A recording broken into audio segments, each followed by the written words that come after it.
Welcome to the Daily Bite. I'm your host, Pastor Steve Andrews. Today's study takes us to Deuteronomy chapter 16. Observe the month of Abib, and keep the Passover to Yahweh your God. For in the month of Abib, Yahweh your God brought you out of Egypt by night. And you shall offer the Passover sacrifice to Yahweh your God from the flock, or from the herd, at the place that Yahweh will choose, to make his name dwell there. You shall eat no leavened bread with it. 7 days you shall eat it with unleavened bread, the bread of affliction. For you came out of the land of Egypt in haste, that all the days of your life you may remember the day when you came out of the land of Egypt.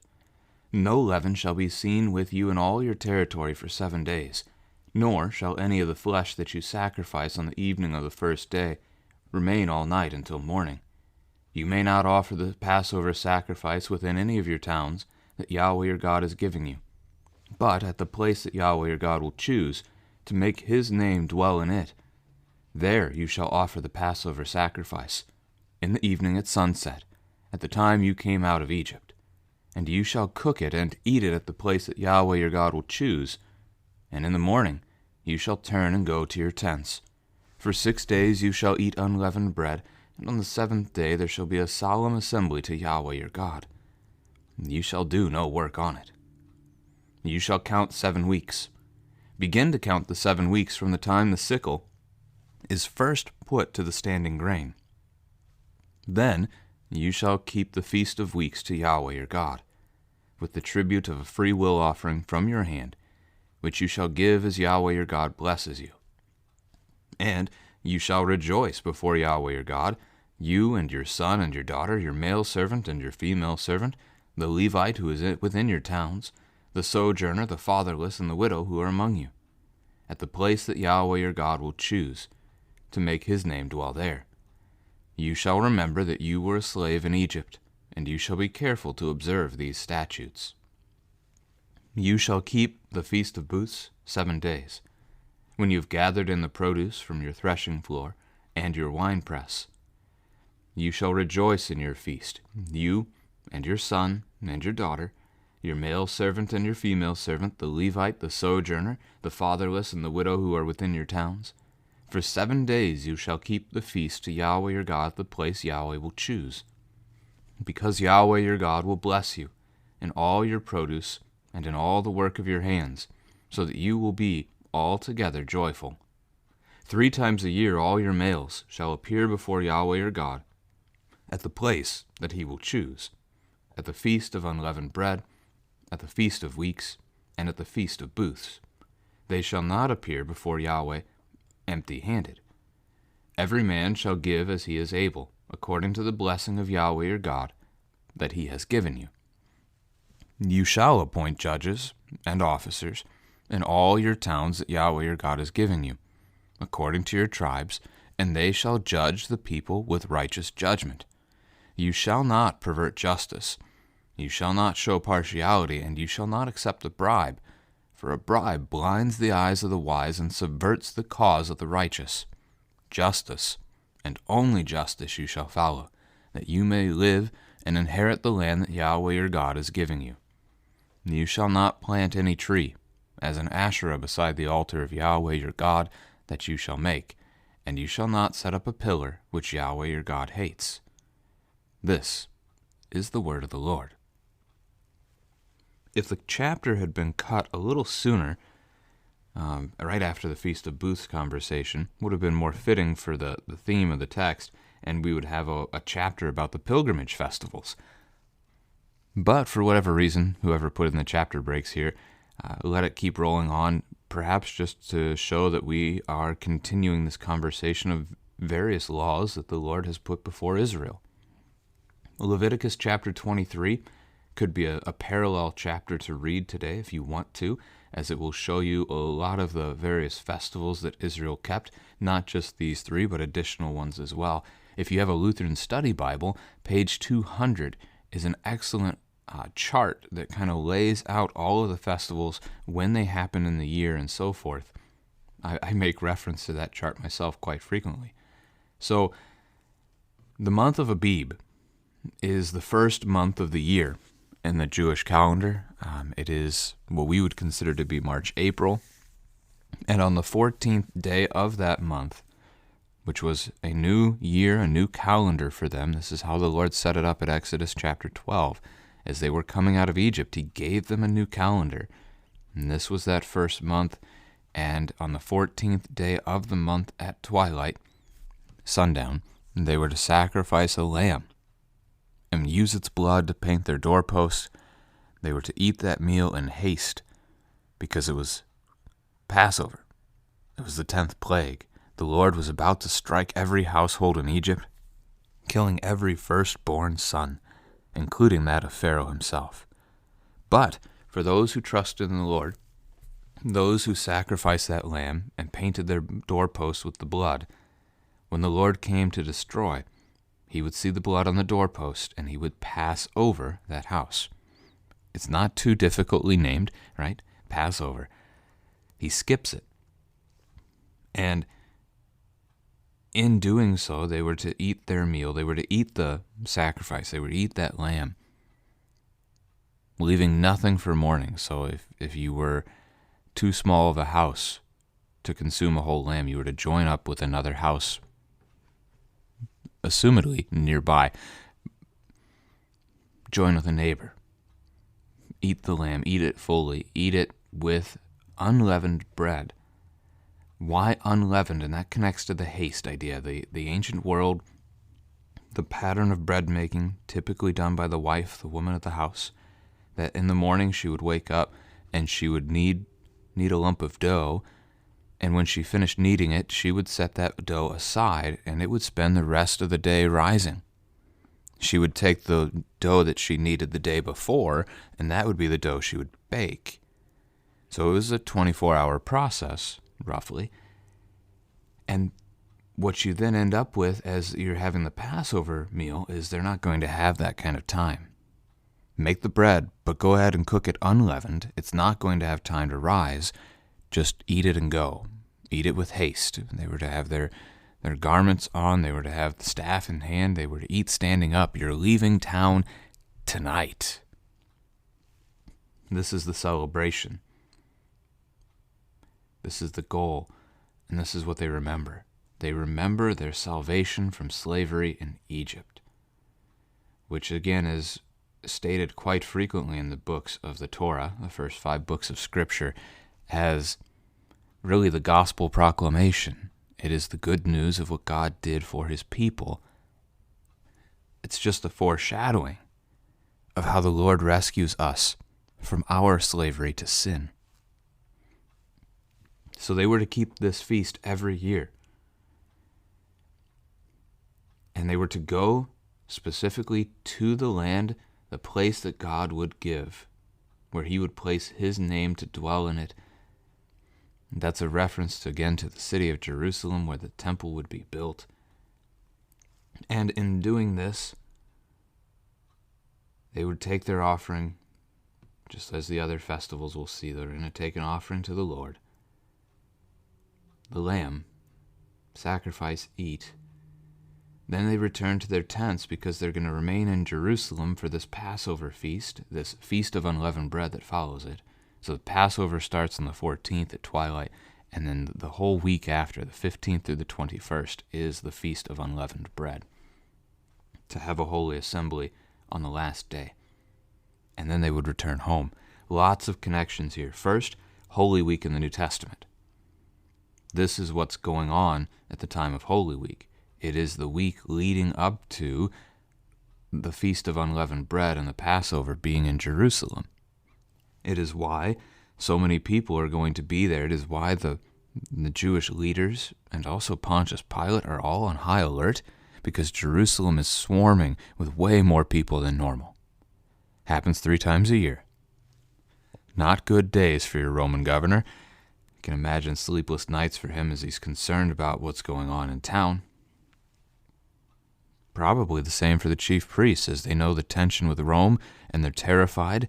They won't go after Jesus because they're afraid to cause an uproar, a riot. If the riot happens, Rome will have to bring in the troops and squash it with violence. Wouldn't be good for anyone. plays a lot into what happens in Holy Week.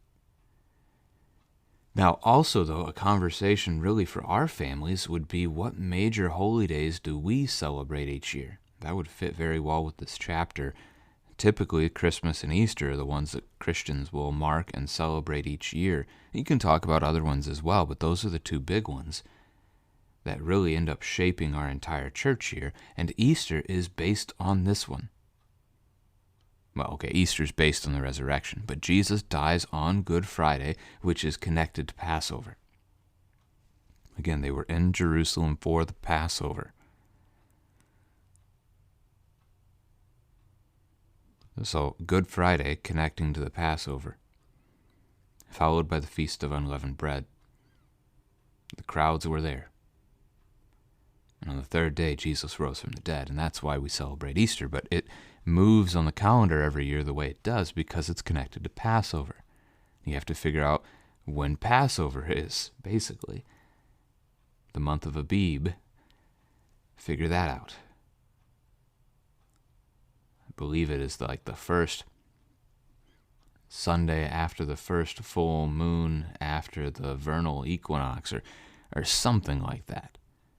The second pilgrimage festival, the Feast of Weeks, so then you're going to count these 7 weeks out from the time that the first sickle is put to the standing grain. So a sickle, for those that don't know, is a tool for harvesting. It's got the sharp blade, and you use it to cut down the stalks.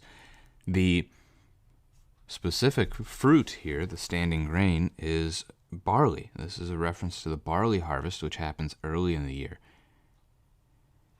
The Feast of Weeks, then, is from the moment where you cut down that first piece, the first intake of harvest. That's the Feast of First Fruits. They celebrate that day. That is part of it, the wave offering, the lifting up of the first fruit as an offering to the Lord. Count out from that day 7 weeks. That's 49 days. And then on the next day, the 50th day, is the Feast of Weeks, which over time came to be known as Pentecost. It's already known as Pentecost by the time of the New Testament. And so as the disciples are celebrating Pentecost in Jerusalem, again, there is a major gathering of people. The Jews have pilgrimaged to Jerusalem, and the disciples were locked in a house, but suddenly the Holy Spirit rushes in upon them, Acts chapter 2, and they just start preaching. They start speaking the story of Jesus, the good news, in a miraculous tongue. They were speaking in a universal tongue, that as they came out of that house and were speaking, the people gathered from every nation under heaven, and everyone could understand what the disciples were saying in his own language. It's a one-time event, seemingly, in the New Testament that's never repeated. Now, may it have been repeated? I suppose, but it's never spoken of such a way again.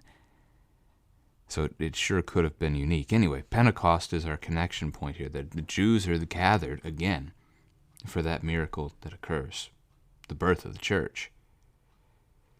So this is a celebration to be done by all the people. So not just, you heads of houses, your children, your servants, the Levites, so you're caring for the priests in your community. Sojourner, fatherless, widow, those are the classes that need help because they cannot provide for themselves. And again, where? At the place Yahweh will choose. That shows up 17 times in the book, by the way, that phrase, and 5 times here in chapter 16 alone. Again, the gospel. You shall remember you were a slave in Egypt. They've been rescued. They are celebrating the Lord's salvation, but they're also celebrating the provision that He has given them food. He has given them a harvest. And so they rejoice.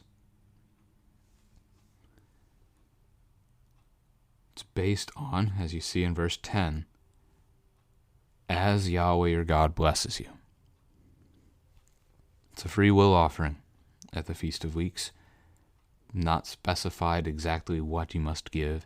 Free will. Offer what you'd like. And thanks to God. Thirdly, the Feast of Booths, or tents, which is a reminder to the people that they had lived in tents for those 40 years as they wandered out of Egypt before they reached the promised land and could build homes. And yet, even in those 40 years of tent living, the Lord cared for them, provided for all of their needs. So this is another 7-day feast. It happens after the harvest, the more major harvest at the end of the summer, and they rejoice. And again, not alone, but everyone, all of Israel rejoices. So even the servants and the widows and the orphans and even the sojourners, those who aren't Israelites, rejoice, everyone in the land. Again, come to Jerusalem for this feast, for this celebration. The Feast of Booths might be the one that as Christians we know the least about today, because we don't have any prominent connection to it like I described with Pentecost and Good Friday, with the other two, but it's still one that you would see celebrated amongst Jews today. These are their 3 pilgrimage festivals annually. No, not all Jews keep the pilgrimage. Some do. There's no longer a temple in Jerusalem for them to take their sacrifices to. So I think there would be probably a significant change if a temple was ever to be rebuilt in Jerusalem. I don't expect that to ever happen. Christians certainly aren't looking for that to happen. But instead, we know that the Lord will come back any day, as he has promised, to take us to paradise. We're not waiting on any more things to be fulfilled, as many other Christians think by their reading of Scripture. Lutherans don't read the Scriptures that way. We see Christ's promise that he will return soon, and we look at the text like Matthew 24, where he tells you all the things that must happen before the end, and we've seen that they've all happened. We can talk about that more another time.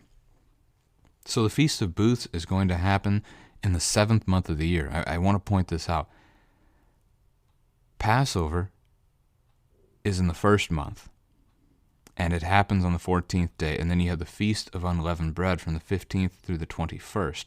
The Feast of Booths is going to happen in the 7th month of the year from the 15th through the 21st. They are opposite each other in the 12-month calendar, a regular rotation, that in the 1st month of the year, you remember the Lord. 6 months later, you remember the Lord.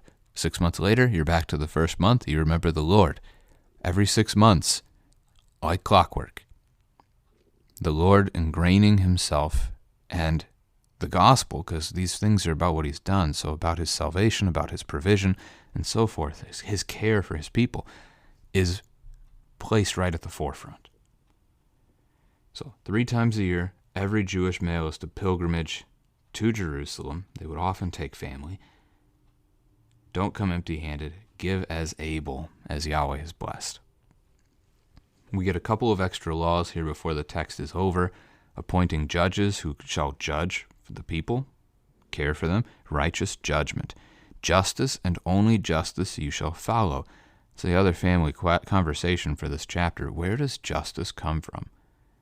I mean, if I were to say, replace the word justice there, fill in the blank. Blank and only blank you shall follow. What would you put in the blank? I think we'd be quick to say either the word God or the word Jesus. And that's the answer to the question, where does justice come from? It comes from the Lord. It's not what we think is just, it's what God has declared to be just. That's why these social justice movements of any era in world history, they end up empty. They're empty hopes, because they're not real justice. They're the world's justice, and the world's justice is not actually just. So don't show partiality. Don't look at a person in their time, probably because of rich and poor, and that certainly would happen today, but we'd also talk about skin color today. Don't look at them and make a judgment based on who's who. Make a judgment based on what is just, what is right. Don't accept a bribe. A judge who accepts bribes is worthless. He cannot be trusted to judge justly. At all. And lastly, then, we have a command about worship, false god worship, that when they build the altar in Jerusalem at the temple, they are not to put anything by it. Then Asherah, the goddess of the same name, Asherah, oftentimes worshipped with trees and pillars. Pillars, by the way, is a word for a standing stone.